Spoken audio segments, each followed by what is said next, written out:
नमस्कार. न्यूज डंकामध्ये मी महेश विचारे आपल्या सगळ्यांचं मनपूर्वक स्वागत करतो. मित्रांनो, आपल्या सगळ्यांना कल्पनाच आहे की न्यूज डंकाच्या वतीने हिंदवी स्वराज अभियान ही एक मोहीम आम्ही सुरू केलेली आहे आणि त्या अंतर्गत आम्ही विविध मान्यवरांच्या मुलाखती घेतोय. आपल्याला कल्पना आहे की मागे आम्ही छत्रपती शिवाजी महाराजांच्या राज्याभिषेकाला 350 वर्ष झाल्याच्या निमित्ताने मुलाखती घेतल्या होत्या. त्याचबरोबर आता आपण राष्ट्रीय स्वयंसेवक संघाला 100 वर्ष पूर्ण होणार आहेत, त्यानिमित्ताने पण मुलाखती घेत आहोत किंवा घेणार आहोत. आणि त्याचबरोबर डॉक्टर हेडगेवार ज्यांनी राष्ट्रीय स्वयंसेवक संघाची स्थापना केली, त्यांच्या एकूण जीवनचरित्रातले काही पैलू सुद्धा आपण या मुलाखतींच्या माध्यमातून जाणून घेणार आहोत. तर आज आपल्यासोबत आहेत दिलीप देवधर, जे संघ अभ्यासक आहेत. त्यांच्याकडे प्रचंड माहिती राष्ट्रीय स्वयंसेवक संघासंदर्भातली आहे आणि या माहितीतलीच काही छोटीशी माहिती आपण त्यांच्याकडून शेअर करण्याचा प्रयत्न करणार आहोत, कारण त्यांच्याकडे माहितीचा प्रचंड मोठा खजिना आहे. त्यातला एक थोडासा हिस्सा आपण घेण्याचा प्रयत्न करणार आहोत आणि तुमच्यापर्यंत आम्ही पोहोचवण्याचा प्रयत्न करणार आहोत. तर त्यासाठी आज आपण त्यांना आमंत्रित केलेलं आहे आणि डॉक्टर हेडगेवार यांचे विविध पैलू आपण जाणून घेत आहोत. त्यातलेच काही पैलू आपण त्यांच्याकडून कदाचित अनेकांना माहिती नसलेले असे पैलू जाणून घेण्याचा प्रयत्न करूया. दिलीपजी, आपलं खूप खूप स्वागत आहे न्यूज डंकामध्ये. नमस्कार. नमस्कार. तर पहिली गोष्ट म्हणजे राष्ट्रीय स्वयंसेवक संघाची स्थापना 1925 ला झाली आणि त्यावेळेला एका वेगळ्या दृष्टिकोनातून डॉक्टर हेडगेवारांनी ही एक संघटना स्थापन केली. एक देशभक्ती लोकांमध्ये किंवा तरुणांमध्ये जागृत व्हावी, त्यातून एक चांगली पिढी घडावी अशा उद्देशाने त्यांनी स्थापन केली. आणि त्याविषयी अनेक वेळेला जी माहिती समोर येते ती आहेच माहिती, पण त्याआधी त्यांनी स्वातंत्र्य लढ्यामध्ये सुद्धा त्यांचं योगदान दिलेलं आहे. तर काही अशी माहिती तुमच्याकडून जाणून घ्यायला आवडेल की नेमकी विचारांची कोणत्या प्रकारची बैठक होती की ज्याच्यातून संघ स्थापनेचं जे बीज आहे ते त्याचं बीजारोपण जे आहे ते करण्यात आलं. त्याविषयी तुम्ही आम्हाला काहीतरी सांगा. आपण प्रारंभ बिंदू फार छान घेतला. डॉक्टरांनी 1925 ला जो संघ स्थापन केला, ऍक्च्युली त्यांच्या लहानपणापासून त्यांना अनेक प्रश्न पडत असत की नागपूरचे राजे भोसले, त्यांना आपण स्वातंत्र्य मिळवून द्यावं इंग्रजांपासून, ही त्यांची बालवयातली बालिश कल्पना होती. ते जसे मोठे होत गेले तसं शाळेमध्ये इंग्रजांना हाकलून द्यावं या कल्पनेमध्ये ते गेल्यानंतर त्यांना देशभक्ती विद्यार्थी दशेत दाखवतो म्हणून शाळेतनं सुद्धा काढण्यात आलं होतं. मग त्यांचं नंतरचं शिक्षण पुण्यात झालं. त्यामुळे ते विविध अनुभव घेत ते लहानाचे मोठे झाले. एक पहिला त्यांचा मोठा अनुभव म्हणजे ते इंडियन नॅशनल काँग्रेसचे नेते होते, ऍक्टिव्ह नेते होते, डायनामिक नेते होते. तर त्यांच्या जीवनाची सुरुवात ही इंडियन नॅशनल काँग्रेसची आहे. त्याचबरोबर नागपूरच्या इंडियन नॅशनल काँग्रेसची मंडळी ही लोकमान्य टिळकांची भक्त होती. त्यामुळे हिंदू सभा किंवा हिंदुत्व संघटनांमध्ये सुद्धा डॉक्टर ओढले गेले. त्यामुळे इंडियन नॅशनल काँग्रेस बरोबर ते हिंदू सभेचे नेते आणि कार्यकर्ते झाले. त्याच्यानंतर ते क्रांतिकारी ऍक्टिव्हिटीमध्ये सुद्धा प्रचंड प्रमाणात ओढले गेले. त्यांचं डॉक्टरीचं एज्युकेशन कलकत्त्यात आहे. त्यामुळे ते अंडरग्राऊंड क्रांतिकारी ऍक्टिव्हिटीमध्ये सुद्धा होते. कलकत्त्यात राहिल्यामुळे विवेकानंदच्या संस्कारांपासून नेताजी सुभाषचंद्र बोसांपर्यंत त्यांचे संबंध येणं, तर या सर्व बॅकग्राऊंडवर ते जेव्हा शिक्षण संपवून नागपुरात आले तर एकाच वेळेला त्यांचा क्रांतिकारकांशी संबंध होता, इंडियन नॅशनल काँग्रेसशी होता, हिंदू सभेशी होता आणि ते डायनामिक लीडर आणि त्यांची मोठी टीम असल्यामुळे ते सर्वांना हवेसे वाटत. तर त्यांनी 1, 2, 3 नाही 4-4दा स्वयंसेवक संघटना निर्माण करण्याचे प्रयत्न केले. नागपुरात केले, वर्ध्यात केले. 3-4 नावांनी त्यांच्या संघटनेचे प्रयत्न आपल्याला दिसतात. पण जो मोठा प्रयत्न आहे रेकॉर्डेड, तर 1920 ला नागपूरला इंडियन नॅशनल काँग्रेसचं अधिवेशन होतं. त्यात लोकमान्य टिळक अध्यक्ष होणार होते. पण नेमकं त्यांचं त्या वर्षी निधन झालं. तर त्या कार्यक्रमात 1200 स्वयंसेवकांची काँग्रेसच्या बॅनरवर त्यांनी एक मंडळ स्थापन केलं होतं. 1200 स्वयंसेवक म्हणतोय मी, पण इंडियन नॅशनल काँग्रेसचे. आणि त्यांना जो गणवेश ज्या 1200 स्वयंसेवकांनी परिधान केला तो RSSचा 1940 पर्यंत टिकला.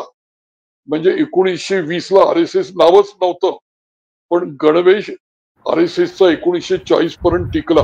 तर ते इंडियन नॅशनल काँग्रेसमध्ये ऍक्टिव्ह होते.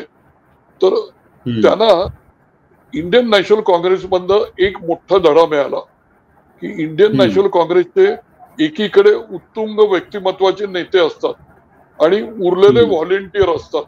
आणि नेते व्हॉलेंटियरना खुर्च्या उचला, सतरंजा उचला या कामामध्ये राबवतात.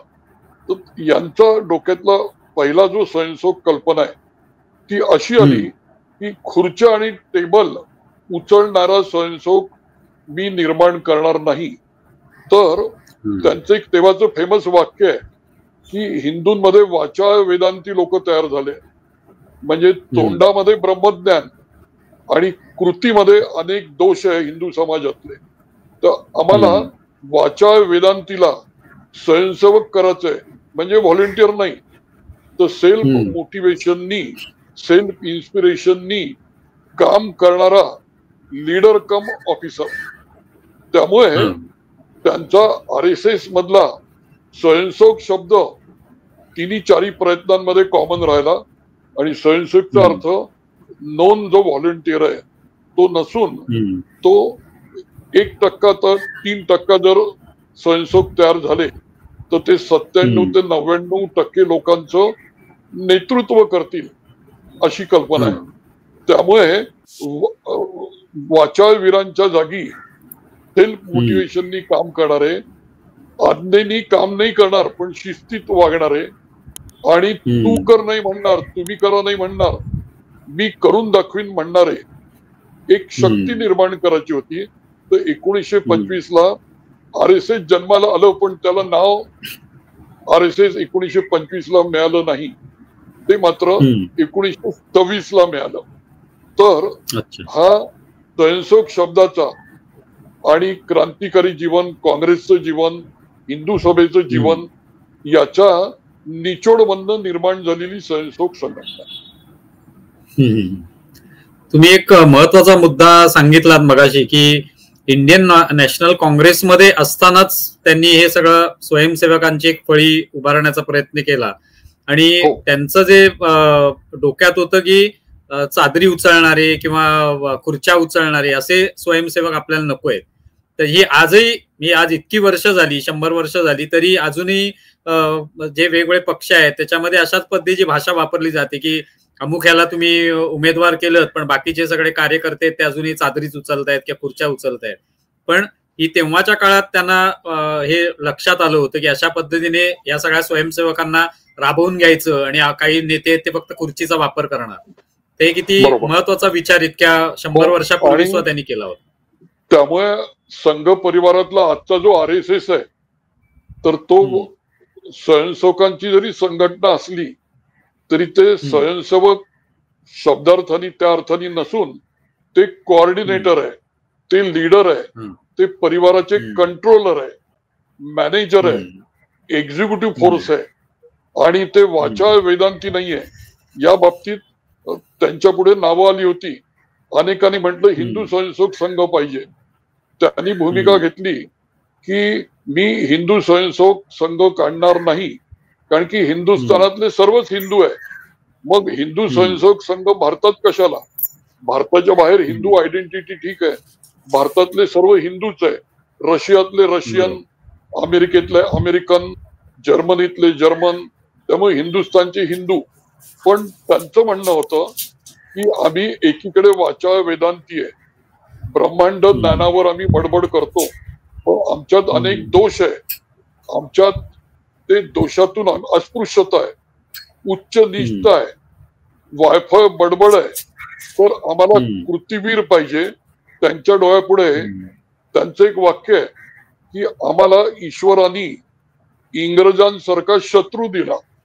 म्हणजे ते इंग्रजांना शत्रू म्हणतात आहे, पण ते ईश्वराचे आभार मानतात की आम्हाला इंग्रजांसारखा शत्रू मिळाल्यामुळे. त्यांचं पुढचं वाक्य आहे, इंग्रजांचे जे सद्गुण आहे ते सद्गुण हिंदूंमध्ये संस्कारित करण्यासाठी मी RSS काढतोय. म्हणजे हा एक महत्वाचा मुद्दा आहे.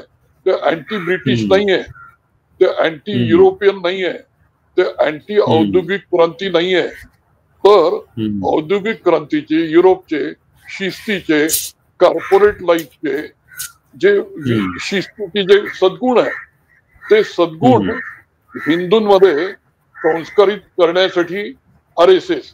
मग त्यांच्या पुढे पुन्हा प्रश्न आला की संघटना राष्ट्रीय असावी का वैश्विक असावी. तर त्यांचं म्हणणं होतं आम्ही मुळात ब्रह्मांडवादी आहे, आम्ही वैश्विक आहे. पण वैश्विक माणसाला एकीकडे विश्वाची बडबड आणि कुटुंबाची सुद्धा तो जबाबदारी घेत नाही, तो फेल्युअर आहे, तो गुलाम आहे. तर आम्हाला कुटुंबापासून राष्ट्रापर्यंत प्रगती करायची आहे आणि आम्ही समर्थ समृद्ध राष्ट्र निर्माण केलं तर विश्वामध्ये आम्हाला मान राहील, सन्मान राहील. त्यामुळे आम्हाला वैश्विक होण्यासाठी आदर्श राष्ट्रीय झालं पाहिजे आणि त्यांची राष्ट्र कल्पना सिम्बायोटिक आहे, एक्सप्लॉइटेटिव्ह नाही. त्यामुळे ते व्यक्तीपासून कुटुंब, समाज, राष्ट्र, मग विश्व या ऑर्बिट मध्ये विकसित व्हावं ही भूमिका घेऊन त्यांनी शॉर्ट टर्म गोल म्हणून राष्ट्रीय शक्ती निर्माण करण्याचा प्रयत्न केला. एक गमतीचा भाग म्हणजे आज म्हणजे थोडस आजच्या काळामध्ये येतो मी की आज आपण पाहतो की काँग्रेसकडून सातत्याने राष्ट्रीय स्वयंसेवक संघावर टीका केली जाते. त्याच्यामध्ये काही त्यांना त्यातल्या अनेकांना त्यातलं काही माहिती नसतं, पण एक टीका करायची आहे, आपला कोणतरी एक शत्रू आहे असं दाखवण्यासाठी ते टीका करतात. पण आता तुम्ही जी माहिती सांगितली त्याच्यात एक लक्षात आलं की जी इंडियन नॅशनल काँग्रेस जी होती त्याच्यातच हे खरं तर सुरुवात झालेली आहे. हे सगळे स्वयंसेवक तयार झाले.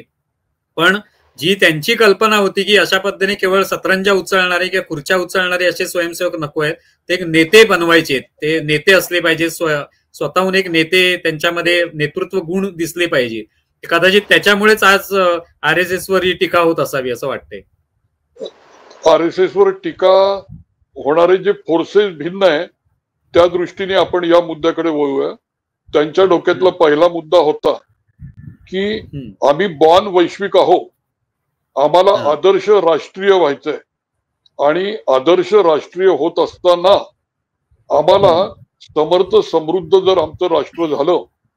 आणि त्यांच्या डोक्यातली अजून एक कल्पना आहे ज्याची अनेकांना कल्पना नाहीये आणि ज्यांना कल्पना आहे ते त्यामुळे संघाला विरोध करतात. त्यांची तेव्हा मांडणी अशी होती की दुसऱ्या महायुद्धानंतर पहिलं महायुद्ध झालेलं होतं, दुसरं महायुद्ध तोंडावर होतं. दुसऱ्या महायुद्धानंतर ब्रिटिशांना हा देश सोडून जावंच लागेल जागतिक परिस्थितीमुळे.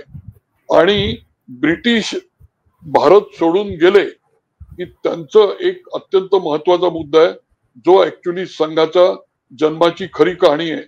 त्यांचं म्हणणं होतं की इंग्रज देश सोडून जातील आज ना उद्या, ते गेल्यानंतर आमच्यावर जुनी ऑलरेडी काही साम्राज्यवादी आक्रमण आहे. आमच्यावर एक आक्रमण ख्रिश्चन साम्राज्यवादाचं आहे, एक आक्रमण मुस्लिम साम्राज्यवादाचं आहे. ते ख्रिश्चन आणि मुसलमानांच्या विरोधात नव्हते. मुस्लिम साम्राज्यवाद, ख्रिश्चन साम्राज्यवाद. आणि त्यांना असं वाटत होतं की युरोपियन लोक गेले तर पुन्हा ख्रिश्चन साम्राज्यवाद आणि मुस्लिम साम्राज्यवाद आमच्यावर राज्य करतील. आणि त्यांना भारतीयांचा अजून एक दोष माहित होता की आम्ही गुलामीच्या वृत्ती विकसित करून आमच्यातलेच लोक इतर साम्राज्यवादी शक्तींचे हस्तक बनतील आणि आम्ही एका स्वातंत्र्यानंतर दुसऱ्या पारतंत्र्यात जाऊ. त्यामुळे RSSचा जन्म देश स्वतंत्र झाल्यानंतर जे स्वातंत्र्य मिळेल त्यांना भीती वाटत होती ते टिकणार नाही, तर मिळालेलं स्वातंत्र्य टिकवणं आणि इतर जे साम्राज्यवाद जो नवीनही तयार होईल आणि जुन्या साम्राज्यवादापासून मुक्त होणं हे त्यांच्या डोक्यात होतं. त्यामुळे संघ परिवाराचा संघाचा जन्म हा युरोपियन मुक्त भारत झाल्यानंतर रिलिजनचे साम्राज्यवाद आहे त्यापासून भारताला मुक्त करणं आणि जे नवीन साम्राज्य निर्माण होतील त्याच्या कालानुसार तेव्हा स्वातंत्र्य टिकवणं आणि 2500 वर्षात अनेकदा आम्ही पारतंत्र्यात गेलो तर सस्टेनेबल फ्रीडम ही कन्सेप्ट त्यांनी डोक्यात ठेवून RSS ची वाटचाल आहे. त्यामुळे RSS भविष्यामध्ये येणाऱ्या साम्राज्यवादाला विरोध करणार हे त्यांचं DNA RNA. त्यामुळे इतर जे साम्राज्यवादाचे हस्तक आहे ते RSS ला शिव्या देतात. हेडगेवारांच्या वेळेला साम्राज्यवाद डाव्यांचा साम्राज्यवाद नव्हता, USSRचा साम्राज्यवाद नंतर आला आणि USSRनी भारताला त्याचं सॅटेलाइट केलं तर या नवीन साम्राज्यवादामध्ये पुन्हा भारत अडकला होता. आणि डॉक्टर हेडगेवारांच्या काळात त्यांनी जो विचार केला होता त्यांना ती माहिती नव्हती कारण तो नंतरचा काळ आहे. तर एका मुद्द्यात मी आपलं लक्ष वेधतो. महात्मा गांधीजींनी त्यांच्या मृत्यूच्या 1 दिवस आधी इंडियन नॅशनल काँग्रेस डिझॉल्व्ह करून लोकसेवक संघाचा प्रारंभ जाहीर केला होता आणि त्यांची हत्या झाल्यानंतर त्यांचं last will and testament Jawaharlal नेहरूंनी ते क्रश केलं आणि सरदार वल्लभभाई पटेलांच्या मृत्यूनंतर इंडियन नॅशनल काँग्रेस महात्मा गांधींच्या विचाराप्रमाणे प्लॅन प्रमाणे डिझॉल्व्ह न करता इंडियन नॅशनल काँग्रेस 15 डिसेंबर 1950 नंतर नेहरूंनी नंतर इंदिरा गांधीलाही सत्तेत आणलं. आपली राजवट डायनास्टी एस्टॅब्लिश केली जी आजपर्यंत वर्क करते. त्यामुळे महात्मा गांधींची काँग्रेस ही पूर्वीची होती. आजची जी काँग्रेस आहे ती नेहरू गांधी डायनास्टीनी गुलाम केलेली काँग्रेस आहे आणि तिन्ही भारतावर त्या डायनास्टीनी राज्य केलं आणि ती डायनास्टी USSR कोलॅप्स होईपर्यंत USSRच्या कंट्रोल मध्ये होती. हा सुद्धा मुद्दा आपण लक्षात घेतला पाहिजे. त्यामुळे जे लेफ्टिस्ट मंडळी आहे, कम्युनिस्ट मंडळी आहे, रशिया कोलॅप्स झाला पण चायना पुन्हा उभा झालेला आहे, चायना बरोबर MOU झालेले आहे भारतातल्या पार्टीचे.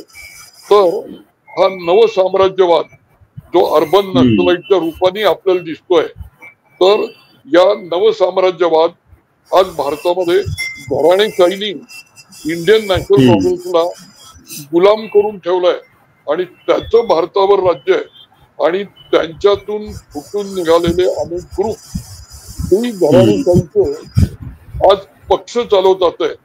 त्यामुळे संघ परिवार घराणेशाहीला साम्राज्यवादाला विरोध करून भविष्याची वाटचाल करणारं हेडगेवारांचं डिझाईन होतं.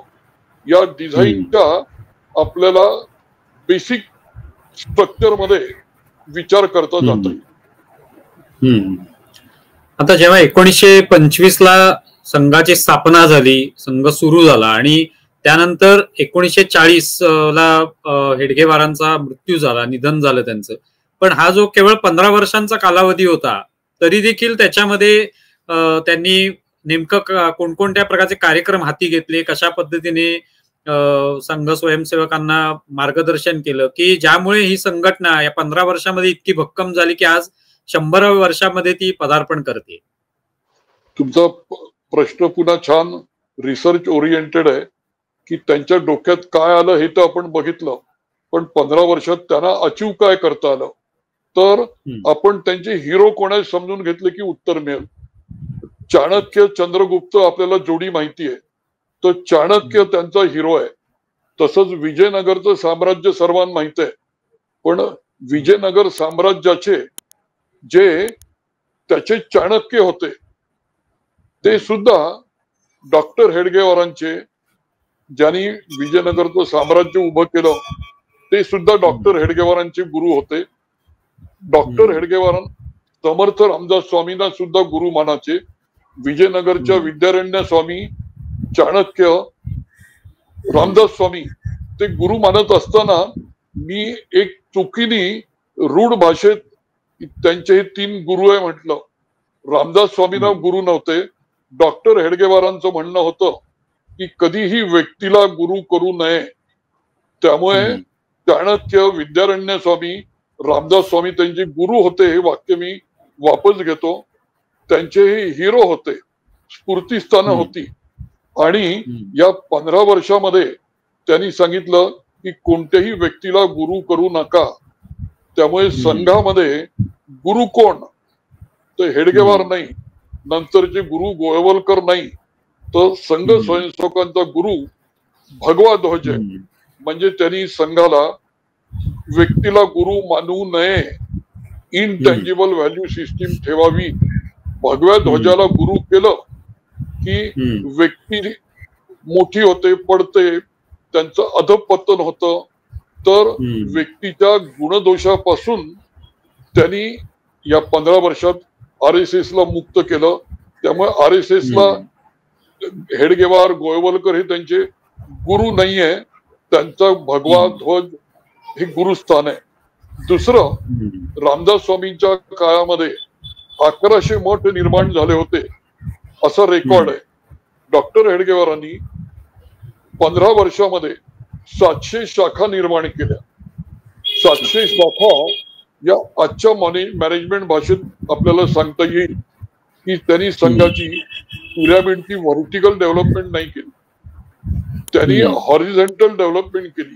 700 शाखा या हॉरिझॉन्टली डेव्हलप आहे. त्यामुळे नेटवर्क नावाचा ऑर्गनायझेशनल फॉर्म त्यांनी 700 शाखांच्या रूपाने विकसित केला. नंतर त्यांचं एक वाक्य तेव्हा लोकांना समजत नसे. त्यांचं वाक्य असं, संघ काय करेल, तर पहिलं वाक्य संघ काहीच करणार नाही. आणि दुसरं वाक्य, संघ स्वयंसेवक निर्माण करतील. मग स्वयंसेवक काय करतील, त्यांचं वाक्य होतं पुन्हा स्वयंसेवक निर्माण करतील.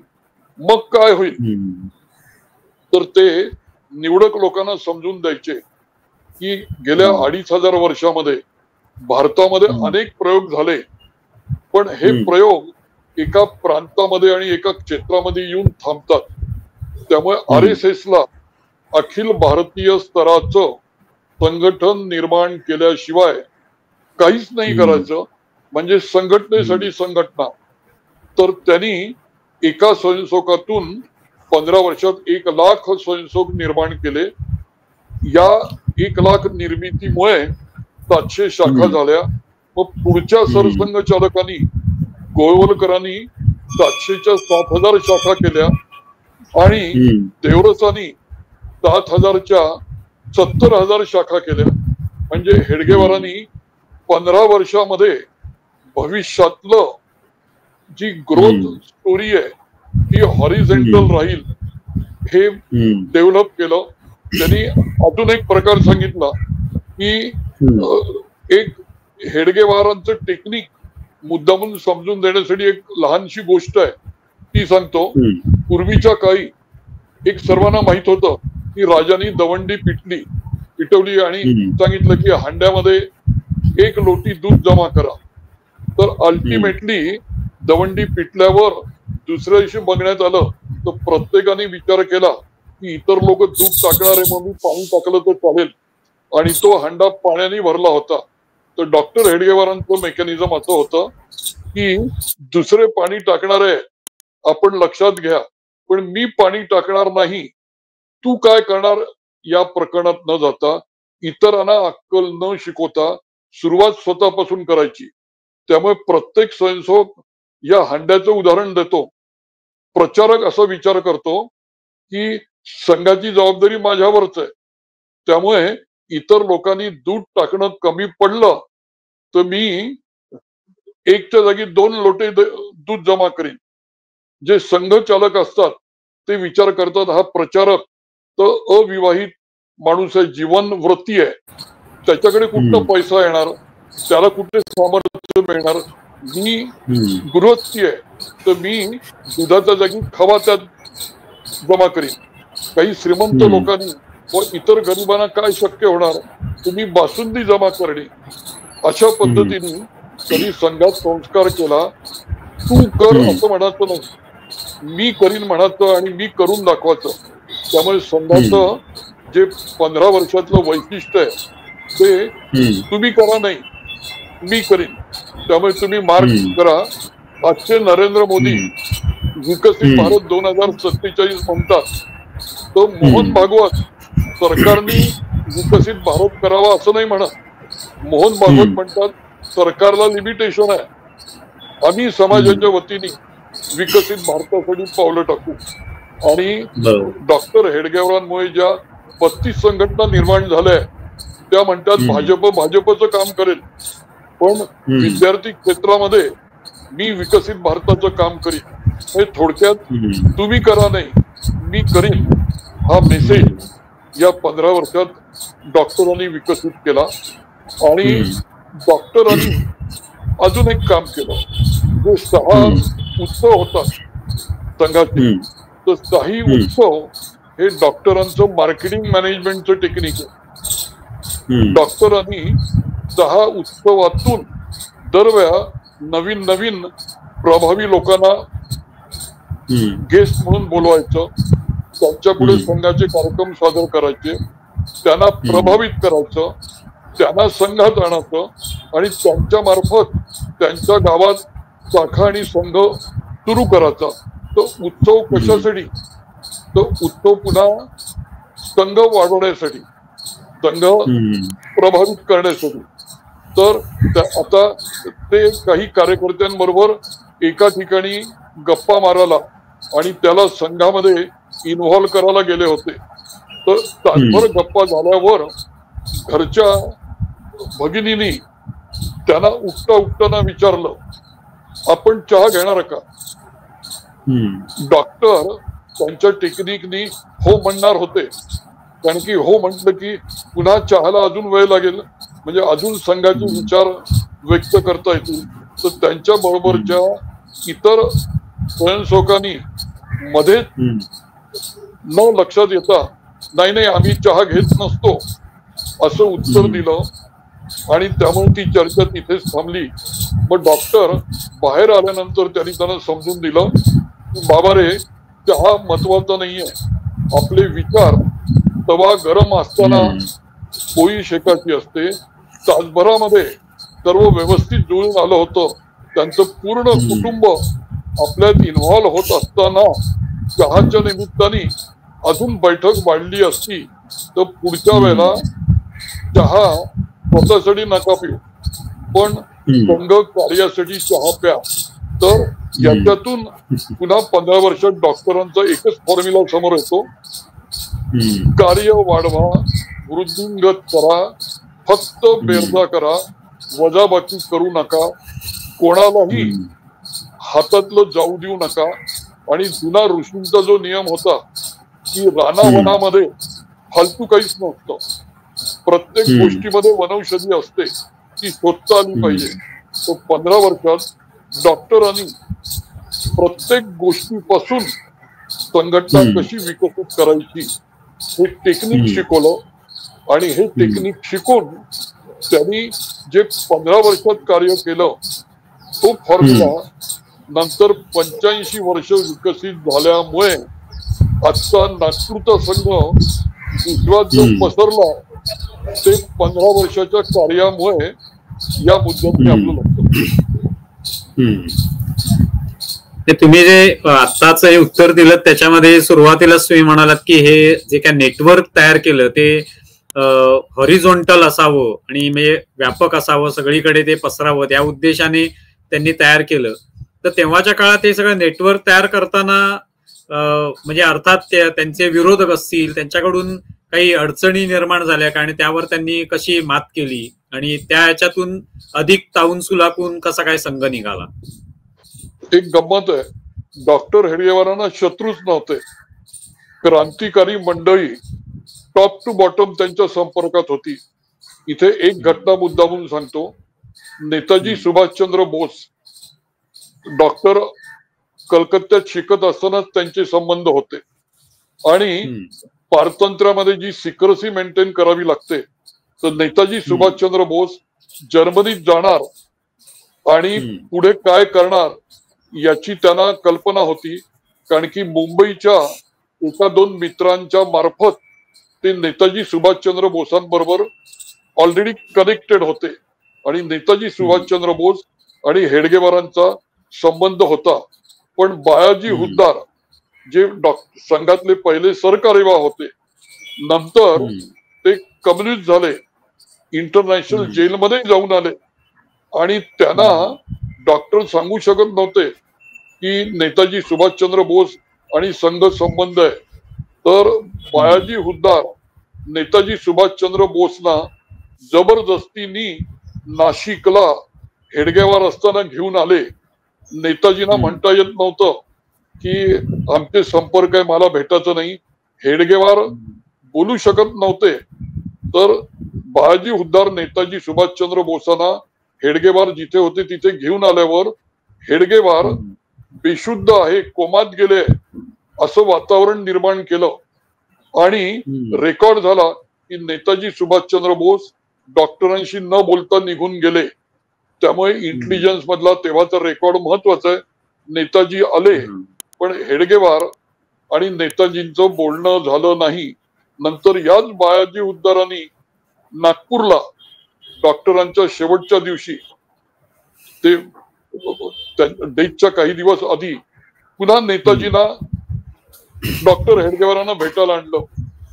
डॉक्टर बोलू शकत नव्हते, नेताजी सांगू शकत नव्हते आणि नेताजी आल्याबरोबर पुन्हा डॉक्टर जवळपास कोमात आहे अशी परिस्थिती झाली आणि बाजूच्या लोकांना सांगावं लागलं की डॉक्टरांशी बोलता येणार नाही आणि नेताजी डॉक्टरांशी न बोलता 4 लोकांसमक्ष निघून गेले. नंतर जेव्हा नेताजी जर्मनीत गेले त्यानंतर अनेक लोकांना या गोष्टीचा पण ज्यांना याचा अर्थ नाही लागला त्यांचे आजही लेख येतात की नेताजी सुभाषचंद्र बोस हेडगेवारांना 2दा भेटायला आले आणि हेडगेवारांनी न भेटून त्यांचा इन्सल्ट केला. या हेडगेवारांना श्यामाप्रसाद मुखर्जी सुद्धा 1940 ला भेटायला आलेले होते आणि श्यामाप्रसाद मुखर्जींनी डिमांड केली होती की RSS ला पॉलिटिकल पार्टीमध्ये कन्व्हर्ट करा आणि डॉक्टरांनी त्यांना स्पष्ट भाषेत श्यामाप्रसाद मुखर्जींना सांगितलं योग्य वेळेला योग्य काम करू, आज संघ राजकारणापासून दूर राहील. आणि या श्यामाप्रसाद मुखर्जींनी नंतर संघाच्या मदतीने जनसंघ स्थापन केला. तर मी तुम्हाला 40 ला श्यामाप्रसाद मुखर्जी आणि हेडगेवारांची मीटिंग सांगितली. डॉक्टरांचे अनेकांना माहित नाहीये, इंडियन नॅशनल काँग्रेसच्या नेत्यांनी 1915 ला मुस्लिम लीगला काउंटर करण्यासाठी हिंदू सभेला जन्माला घातलंय.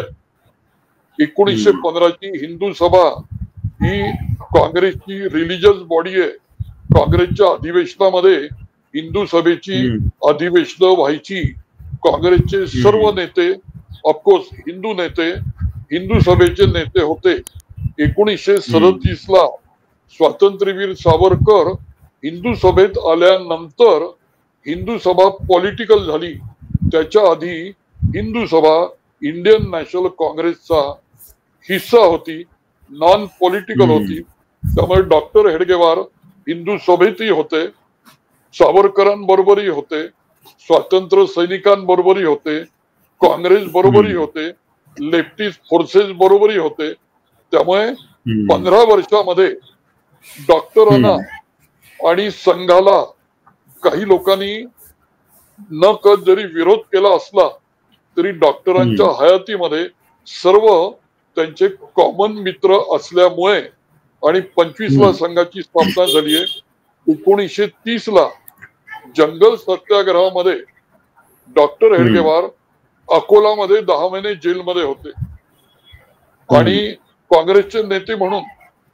आणि त्या 10 महिन्यात RSSचे सरसंघचालक हेडगेवार नव्हते, लवा परांजपे होते. तेव्हा त्यांनी अजून एक नियम केला होता की संघ काहीच करणार नाही आणि संघ स्वयंसेवकाला काहीही करायचं असेल तर पदमुक्त व्हावं लागेल. त्यामुळे सरसंघचालक हेडगेवार ते 10 महिने जेलमध्ये असताना, जेलला जाताना आणि त्या पूर्ण कालखंडामध्ये सरसंघचालक लवा परांजपे होते. डॉक्टर हेडगेवार सरसंघचालक नव्हते. त्यामुळे आपल्या हयातीमध्ये आपलं पद दुसऱ्याला देणं हा जो आदर्श आहे, हा आदर्श आजच्या सुद्धा भारतामध्ये महत्वाचा आहे. डॉक्टर हेडगेवारांनी जिवंतपणी सरसंघचालक पद दुसऱ्याला दिलं. मग हीच परंपरा नंतर देवरसांनी जिवंतपणी रज्जू भैयांना सरसंघचालक केलं. रज्जू भैयांनी जिवंतपणी सुदर्शनजींना सरसंघचालक केलं. सुदर्शनजींनी जिवंतपणी मोहन भागवतांना सरसंघचालक केलं. तर डॉक्टरांनी 15 वर्षात पदमुक्त व्हायचं, पद लालसा ठेवायची नाही हा सुद्धा धडा दिला. आणि प्रत्येकाबरोबर फक्त बेरीज करा, वजाबाकी करू नका हा 15 वर्षात मेसेज दिला. हा मेसेज त्यांचे प्रत्येकाशी संबंध क्लोज होते. हा मुद्दा आपण लक्षात घेतला पाहिजे. खूप महत्वाचा इतिहास तुम्ही या निमित्ताने कथन केलात.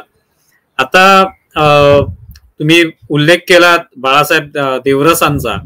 तर मृत्यूपूर्वी 1940ला जेव्हा निधन झालं डॉक्टर हेडगेवारांचं, त्याच्या आधी देवरस असतील किंवा वळवलकर गुरुजी आहेत आणि हेडगेवार यांची एक बैठक झाल्याचं सुद्धा माहिती समोर येते. तर काय त्याच्यामध्ये चिंतन झालं नेमकं त्या बैठकीमध्ये?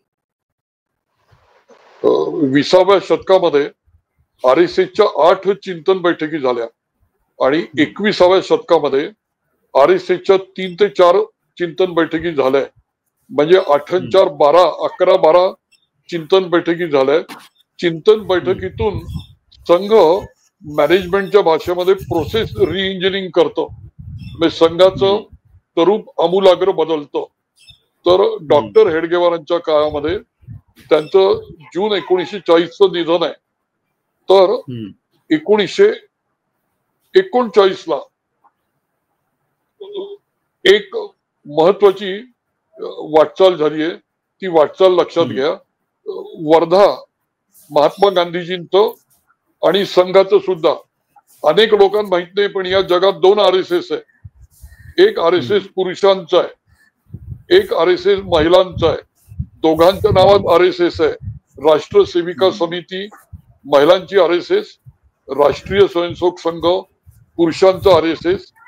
आणि या दोन्ही संघटना वर्धा आणि नागपूर या जिल्ह्यामध्ये डेव्हलप झाल्या. तो वर्धा जिल्ह्यामध्ये सिंधीला एक चिंतन बैठक 10 दिवसाची झाली होती. ती सिंधी चिंतन बैठक जानेवारी आणि फेब्रुवारी या अशा 10 दिवसात ती चिंतन बैठक झालेली आहे. त्याच्यातली एक महत्वाची घटना मुद्दा म्हणून सांगतो. 1900 त्या चिंतन बैठकीच्या आधी ती जी 39ची चिंतन बैठक आहे, 40 नाही, तर त्या चिंतन बैठकीच्या वेळेला सरकारेवा पाध्ये होते. तर डॉक्टरांनी त्या चिंतन बैठकीमध्ये पाध्ये हे सरकारेवा असून त्यांना 10 दिवसाच्या चिंतन बैठकीत बोलवलं नाही. भैयाजी दाणी जे अनेक वर्ष सरकारेवा होते, तर भैयाजी दाणी हे गुरुजींचे अनेक वर्ष सरकारेवा होते. संघामध्ये गुरुजींना आणण्याचं काम याच भैयाजी दाणींनी केलं. या भैयाजी दाणींना सुद्धा डॉक्टरांनी सिंधी चिंतन बैठकीमध्ये बोलवलं नाही. या सिंधी चिंतन बैठकीमध्ये गुरुजी गोळवलकर बोलवले होते, बाळासाहेब देवरस होते, कृष्णराव मोहरील होते, बाबासाहेब टालाटुले होते, नंतर एक पत्की होते. अशा 8-10 लोकांची ही चिंतन बैठक झाली. या चिंतन बैठकीचा मूळ हेतू डॉक्टरांना त्यांच्या भविष्यातला सरसंघचालक निवडणं हा हेतू होता. आणि आपल्या नंतर 15 वर्षात जी काय वाटचाल झालीये, भविष्यकालीन संघ कसा असावा याच्यावर त्यांना ब्रेनस्टॉर्मिंग करायचं होतं. त्यामुळे 15 वर्ष हेडगेवारांची, 33 वर्ष गोळवलकरांची, पुढची 22 वर्ष देवरसांची, हा जो मोठा कालखंड आहे याचे 3 सरसंघचालक या सिंधी चिंतन बैठकीमध्ये होते. या सिंधी चिंतन बैठकीच्या आधी संघाची प्रार्थना मराठी आणि हिंदी मध्ये होती. आजची जी संस्कृत प्रार्थना आहे ती या चिंतन बैठकीमध्ये तयार करण्यात आली. पूर्वी संघाच्या ज्या आज्ञा होत्या त्या मिलिटरीच्या आणि इंग्रजी होत्या. त्या संस्कृत मध्ये आज ज्या आज्ञा आहे या आज्ञा या चिंतन बैठकीत तयार करण्यात आल्या. या चिंतन बैठकीमध्ये ब्रेन स्टॉर्मिंग झाल्यामुळे त्यांना देवरसांची डेप, गोळवलकरांची डेप त्यांना या सिंधी चिंतन बैठकीच्या रूपाने हिंदूंचं स्वॉट असेसमेंट करता आलं. स्वॉट असेसमेंट म्हणजे मॅनेजमेंटचं टूल आहे. स्ट्रेंथ, विकनेस, ऑपॉर्च्युनिटी आणि थ्रेट या संघ चिंतन बैठकीमध्ये हिंदू समाजाचे दोष काय आहे ते दूर केले पाहिजे, शक्तीस्थळ वापरली पाहिजे, ऑपॉर्च्युनिटी काय येणार आहे, दुसऱ्या महायुद्धानंतर काय होईल, भविष्यात संघाने काय करायचं या दृष्टीने सर्व वाटचाली ठरवल्या गेल्या. आणि जानेवारी फेब्रुवारी 1939 ची चिंतन बैठक आहे. सप्टेंबरला त्यांनी पाध्ये या सरकार्यवाहाच्या जागी गोळवलकरांना सरकार्यवाह केलं. हे गोळवलकर 1939 साली सप्टेंबरला RSS चे सरकार्यवाह झाले आणि डॉक्टरांच्या निधनानंतर हे सरकार्यवाह पुढे सरसंघचालक झाले.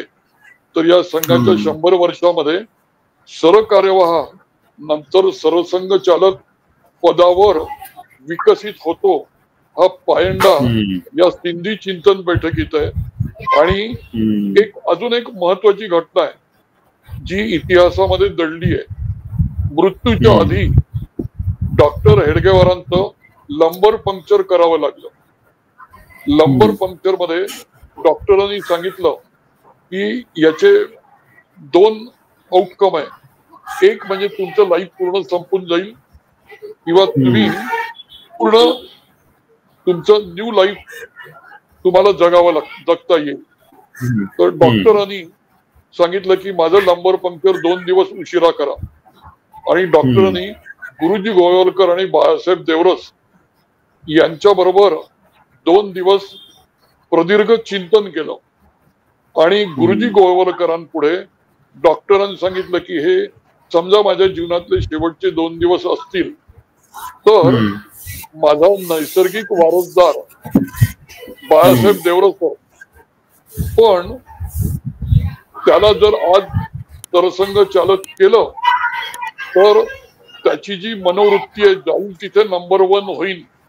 तर ही संघटना अखिल भारतीय व्हायच्या आधी, इथं फाउंडेशन डेव्हलप करण्याच्या आधी ही संघटना बाळासाहेब देवरस त्याच्या वृत्तीमुळे वापरून टाकण्याचा मला धोका वाटतो. त्यामुळे माझा वारसदार जरी देवरस खरा असला आणि गोळवलकर जरी नवीन असले तरी मला गोळवलकरांनी माझ्या नंतर सरसंघ चालक व्हावं ही मी इच्छा व्यक्त करतो. त्याच्यावर गोळवलकरांनी भूमिका घेतली की तुमचा वारसदार देवरस आहे हे जगाला माहिती आहे, मलाही माहिती आहे. आणि तुम्ही जर मला वारसदार करणार असाल तर माझी एक अट आहे. अट कोणती? तर देवरसांनी माझं नेतृत्व टिल हिज एंड मान्य केलं पाहिजे. तर मी सरसंघचालक पदाची जबाबदारी घेईन आणि माझ्यानंतर देवरस सरसंघचालक होतील आणि तुमची जी इच्छा की तुम्ही 15 वर्षात देवरसाला डेव्हलप केलंय, भविष्यामध्ये आध्यात्मिक पद्धतीने मी त्यांना डेव्हलप करायचं तर मी निश्चित करीन. पण देवरसानी माझा शब्द कधीच पडू देणार नाही आणि टिल द एंड माझी आज्ञा मान्य करतील हे जर वचन तुमच्या उपस्थितीत देत असतील तर मी ही जबाबदारी स्वीकारीन. अदरवाईज तुम्ही देवरसाना सरसंघचालक करा. देवरसानी पाणाभाका घेतलाय की डॉक्टर तुम्हाला तुमचा आदर्श वारसदार गुरुजी वाटतात आहे तर तुम्ही गुरुजींना सरसंघचालक करा.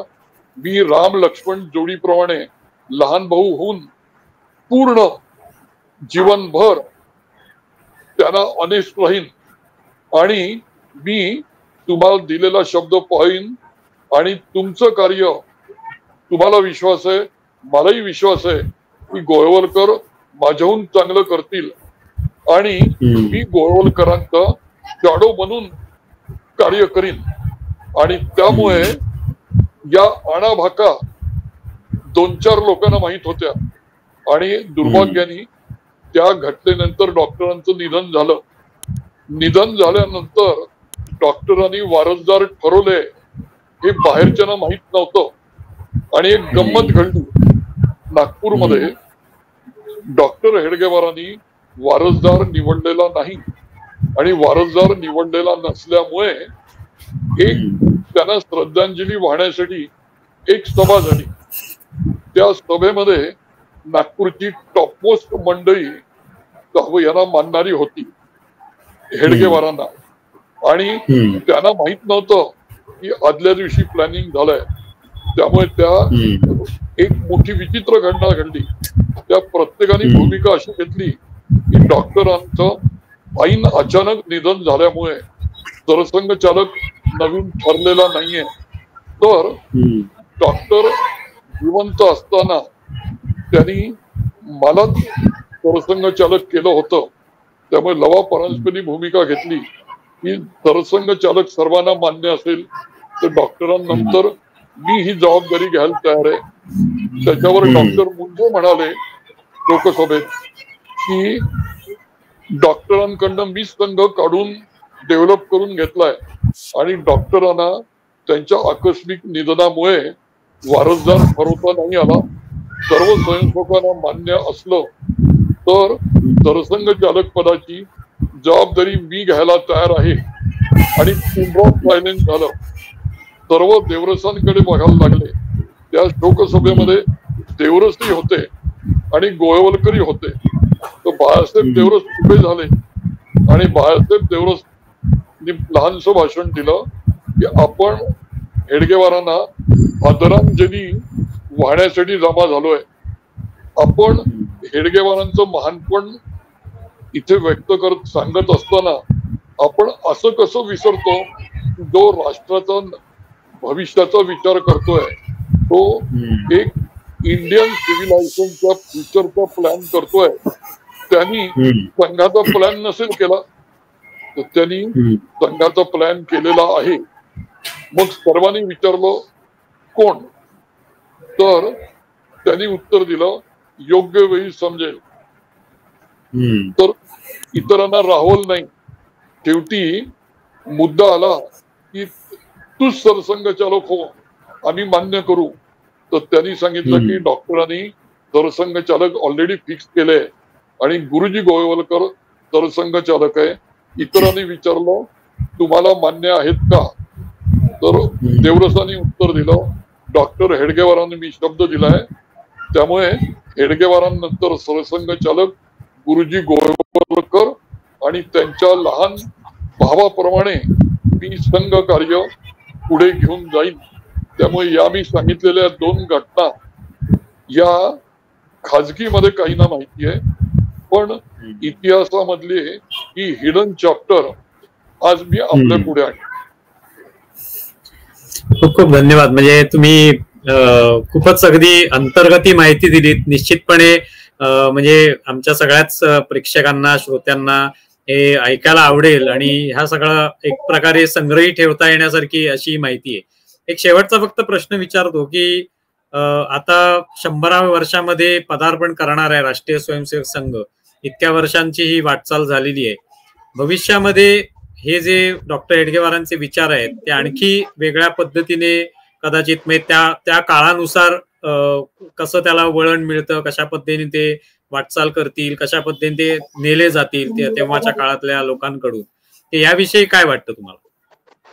मी तुम्हाला 2 गोष्टी सांगून टाकतो ज्या महत्वाच्या आहे की राष्ट्रीय स्वयंसेवक संघ हा राष्ट्रीय जरी असला तरी हा मुळामध्ये वैश्विक आहे, राष्ट्रीय नाही. म्हणजे याचा राष्ट्र हा एक टप्पा आहे. त्यामुळे 2047 पर्यंत समर्थ समृद्ध भारत राष्ट्र हे यांचं टार्गेट आहे. त्यामुळे येत्या 2025 ते 2047 एक समर्थ समृद्ध भारत राष्ट्र ही या संघाची वाटचाल फिक्स आहे. या वाटचालीमध्ये अजून एक महत्वाचा मुद्दा आहे. ही म्हणताना राष्ट्रीय स्वयंसेवक संघ राष्ट्रीय संघटना आहे, पण तुम्हाला सांगतो ही राष्ट्रीय नाही, ही रिलिजियस नाही. मग ही आहे काय तर डॉक्टर हेडगेवारांच्या स्वप्नातलं आणि स्वयंसेवकांच्या स्वप्नातलं हे हिंदू राष्ट्र नसून हे हिंदू सभ्यता आहे, इंडियन सिव्हिलायझेशन आहे, भारतीय सभ्यता आहे. 27 सभ्यता या जगामध्ये होत्या, 25 नष्ट झाल्या. चीन आणि भारत या 2 सभ्यता टिकून आहे. तर RSS हे भारतीय सभ्यतेला फ्लेक्झिबल रिएन्फोर्समेंट प्रदान करणारं एक मॅनेजमेंट टेक्निक आहे. आणि आपल्या भारतीयांचं हिंदूंचं वैशिष्ट्य आहे, इथे रामानंतर कृष्ण येतो, कृष्णानंतर बुद्धाचं नाव आहे. म्हणजे एकच देव कायमचा नसतो, दशावतार आहे. एकच अवतार कायमचा नसतो. त्या ब्रह्मा विष्णू महेश मध्ये नष्ट होतं, मग नवनिर्मिती होते, मग पुन्हा मेंटेनन्स.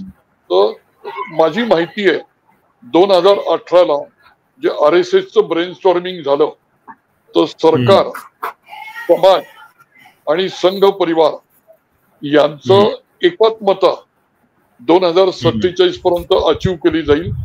आणि अनेकांना धक्का बसेल, RSS ही रजिस्टर्ड ऑर्गनायझेशन नाही, RSS नावाची संघटना अस्तित्वातच नाहीये, RSS रजिस्टर्ड बॉडी नाही. संघ म्हणतो ते स्वयंसेवकांचं जग आहे, RSS नावाचं प्रकरणच नाहीये, अकाउंट नाहीये, बँक अकाउंट नाहीये, संघटना नाहीये. तर माझी माहिती अशी आहे की 2047ला संघ समाजमय झालेला असेल. हे हेडगेवारांचं आणि संघाचं गोल अचीव केल्यानंतर संघ जो RSS अस्तित्वातच नाहीये नावानी, तो समाधिस्थ होईल, RSS समाजमय होईल. साखर दुधात विरघळून जाते आणि तिथं अस्तित्व निराळ राहत नाही. तसं 2047 नंतर हिंदू भारतीय इंडियन सिव्हिलायझेशन विकसित सिव्हिलायझेशन म्हणून उभं होईल. आणि भविष्यातली वाटचाल भविष्यातल्या फॉर्म्युल्यानी, भविष्यातल्या मॅनेजमेंट सायन्सनी, भविष्यातल्या नेतृत्वानी करण्यासाठी संघ 2047ला समाजमय झाल्यामुळे त्याचं समाधी अवस्था अचीव करेल. अनेक लोकांना माझं हे वाक्य हिमतीचं वाटू शकेल, पण माझी RSSच्या अभ्यासातली जी माहिती आहे 2047 नंतर RSS ज्याचा जन्म होत असतो त्याचा मृत्यू असतो. भगवद्गीता सर्वांना तोंडपाठ आहे. तर 2047 नंतर विकसित भारत निश्चित दिसेल, पण RSS नावाचं अस्तित्व त्यानंतर दिसणार नाही. व नव रसायन, नव सृजनशीलता नवीन भारत आपल्याला बघायला मिळेल, हा माझा संघाबद्दलचा अभ्यास सांगतो. खरोखरच म्हणजे तुमचा अभ्यास जो आहे त्या अनुसार तुम्ही म्हणता त्या पद्धतीने 2047ला समाजमय झालेला असेल राष्ट्रीय स्वयंसेवक संघ. म्हणजे प्रत्येक समाजातल्या प्रत्येक घटकामध्ये हे जे विचार आहेत ते रुजलेले असतील, मुरलेले असतील असं आपण धरून चालूया. तुम्ही या ठिकाणी सगळा हा जो इतिहास सांगितला, आता केवळ वरवरचा न वाटता सगळा अंतर्गत ही सगळी माहिती जी आहे ती तुम्ही आमच्या समोर मांडलीत. आणि त्यातून निश्चितपणे आमच्यापैकी म्हणजे माझ्यासह अनेक लोक जे आहेत, जे ऐकणारे आहेत, कदाचित राष्ट्रीय स्वयंसेवक संघामध्ये सुद्धा असलेले कार्यकर्ते स्वयंसेवक असतील, त्यांना सुद्धा ही माहिती कळल्यानंतर कदाचित त्याच्यातून चांगलं प्रबोधन त्यांचंही होईल. तर तुम्ही इथे आलात आणि आमच्याशी ही सगळी माहिती आमच्याबरोबर शेअर केली, त्याबद्दल खूप खूप आभारी आहोत. नमस्कार, धन्यवाद.